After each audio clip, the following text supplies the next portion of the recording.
vaxtilə Şuşanı Qafqazın İtaliyası da adlandırmışlar.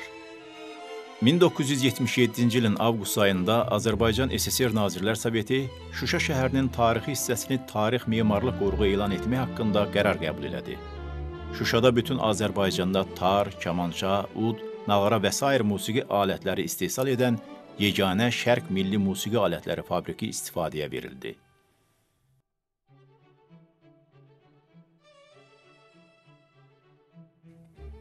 Şuşa 1992-ci il mayın 8-də erməni və rus işğalçıları tərəfindən işğal edildi.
Şuşa işğal edilərkən, bu quldurlar tarixi abidələrimizi vəhşicəsinə dağıtmış və yerlə yeksan etmişdi. Ərazidə bir şəhər, bir qəsəbə, 37 kənd olub.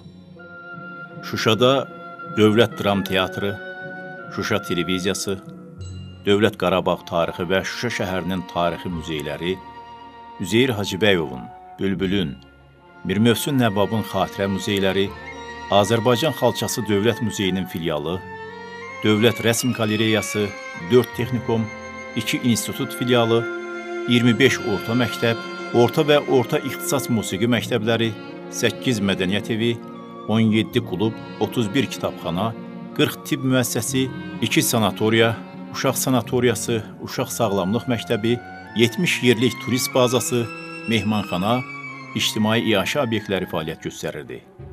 Erməni silahlı qüvvələri Şuşanı işğal edərkən 15 ədəd etnoqrafik nümunə, 5 ədəd mis məmulatı, 2 ədəd gümüş xəncər, 1 ədəd daş qazan, 20 ədəd daşqaşla bəzədilmiş müxtəlif əşya və digər qiymətli əşyaları Şuşa şəhər muzeyindən, 5 ədəd qiymətli qədim xalçanı, 4 ədəd kilimi, 5 ədəd xurcunu, 1 ədəd qiymətli nadir çırağı, Üzeyir Hacıbəyovun portretini və çoxsaylı digər qiymətli tarixi əşyaları Qarabağ Tarix Muzeyindən aparıblar.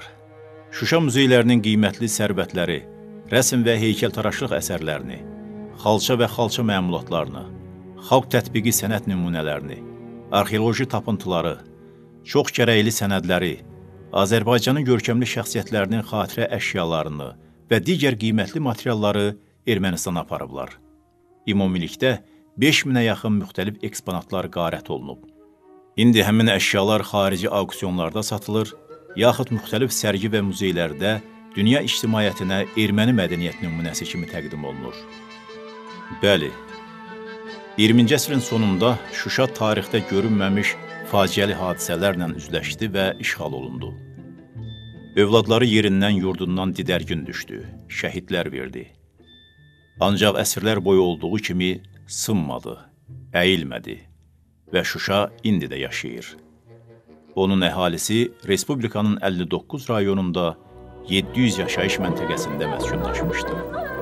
Qeyd eləmək lazımdır ki, Şuşa indi düşmən əlində olsa da, əsrin əvvəllərində Şuşada fəaliyyət göstərən bir çox mədəniyyət və təhsil ocaqları işğaldan sonra öz işlərini Bakı şəhərində və Respublikanın başqa bölgələrində davam etdirirlər.